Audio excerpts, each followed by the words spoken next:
वालेकुम स्टूडेंट्स, कैसे हैं आप लोग? ठीक ठाक हैं। एक क्वेश्चन है पेंशन से रिलेटेड कि सर पेंशन पेड भी होती है, पेंशन रिसीव भी होती है, करें कब क्या? तो बेटा बड़ा आसान है। पेंशन अगर रिसीव हो, पेंशन क्या हो? Receive.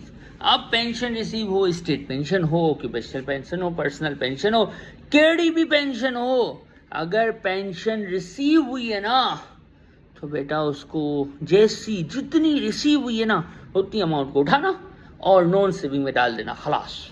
Pension receive is taxable as a non saving income, खलास, कुछ नहीं छेड़ने का।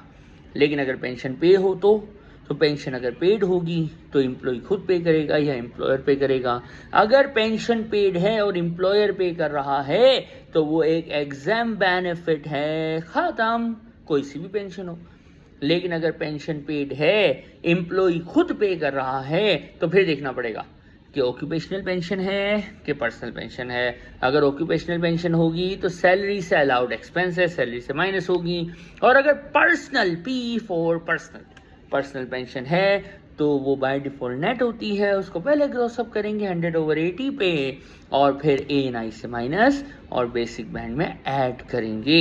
ये है पेंशन की टोटल कहानी, इसको याद रखिएगा, भूलिएगा नहीं। पेंशन रिसीव टैक्सेबल है, नॉन सेविंग में आएगी ज़रूर।